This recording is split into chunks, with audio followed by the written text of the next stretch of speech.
First, to the lessons learned. Anti-Semitism in France is real and perceived to be a serious threat by French Jews and French people who are not Jewish. French Jews overwhelmingly believe that anti-Semitism has risen after October 7th and are very worried about the safety of their persons and their institutions. There are differences among French Jews. For instance, the Jewish community in Strasbourg, at least the people that I spoke to there, seems to be more positive about their status and their safety than that of the Jewish community in Paris. The AJC surveys also suggest that anti-Semitic attitudes are more prevalent among young people and are more prevalent among Muslim young people in particular.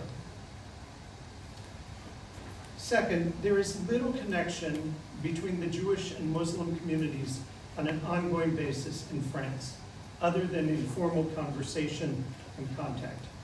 During my time, the Jewish community representatives said that relationships, official relationships, had virtually ceased after October 7th. I did not speak with a single representative of the Muslim community.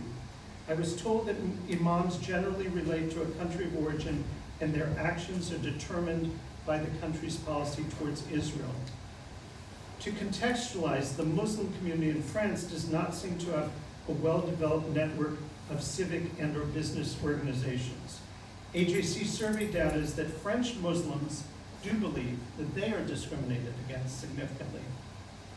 Interestingly, one development is that the French Jewish population now is largely composed of immigrants from North African countries, overlapping the origins of many of the Muslims.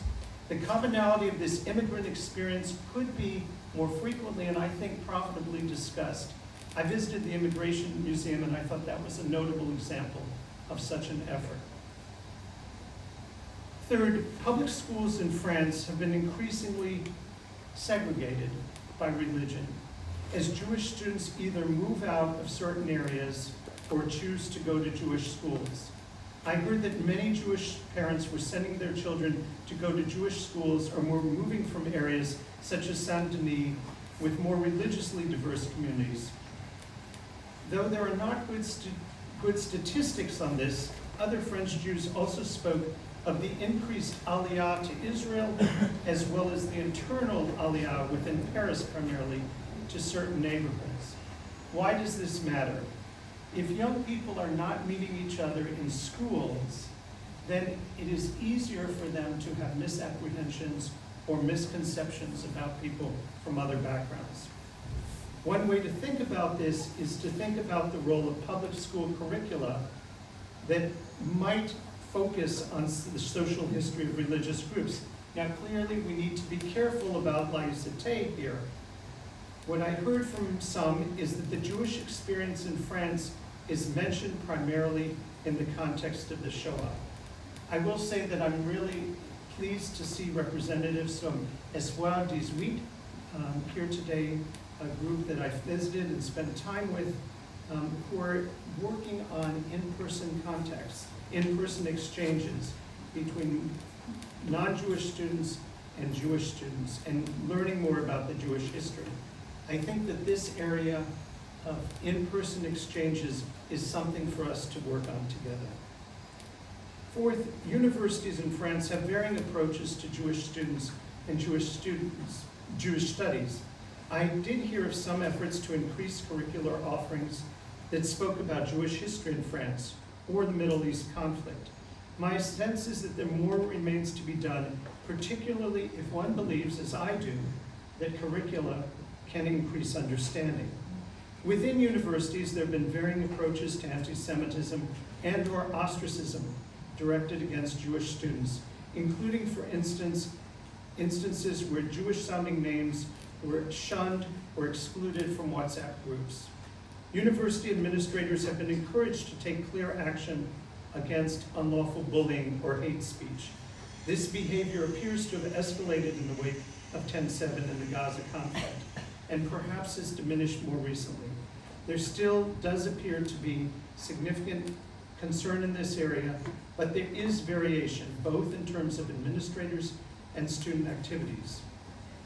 There are many campus tensions that cannot be easily addressed through discipline or public fora. I'm pleased to welcome today some of the members of the Jewish Students' Union that has been a constructive and courageous force at many universities, including an effort to have dialogue tables at Sciences Po.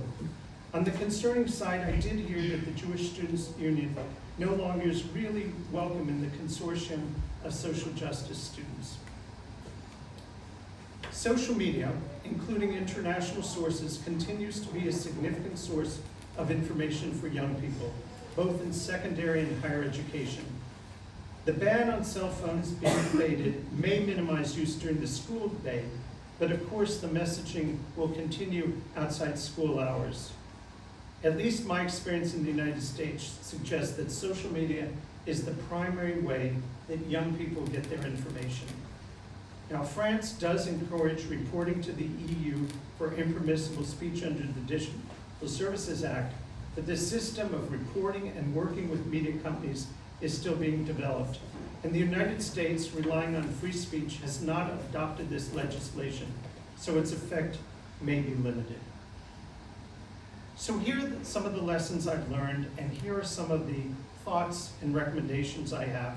And since I'm so honored to have people who actually can affect change in the room, I offer them to you as my thoughts. For younger students, curriculum expanding Jewish history and perhaps other immigrant group history should be adopted. And given the demographics of the schools, more funding should be devoted to in-person exchanges and programs, particularly those that include Jewish and Muslim students.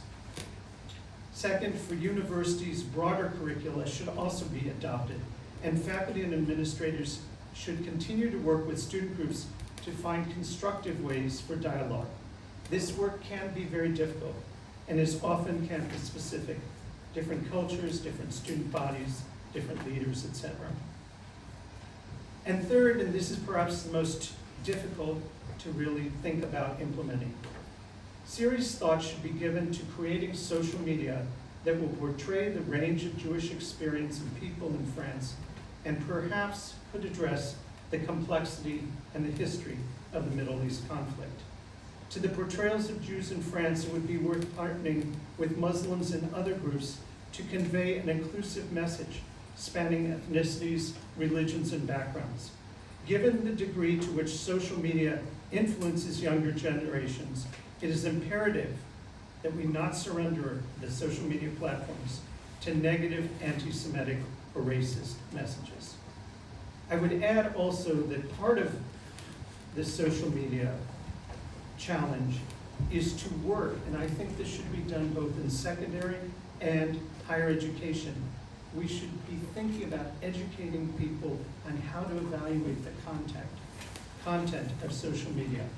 And we should really think about this as part of the educational process, because this is the way people are getting information, particularly young people.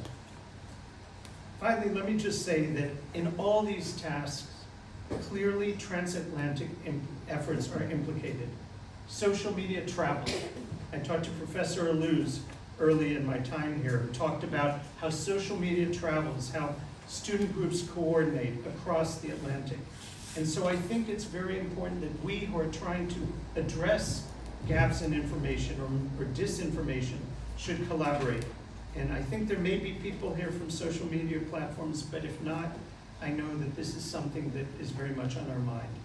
I also think we should continue to support students and others, such as those courageous young people in the room who are really trying to learn and really trying to listen from each other. And to do that, sometimes we need to put money and resources behind those efforts.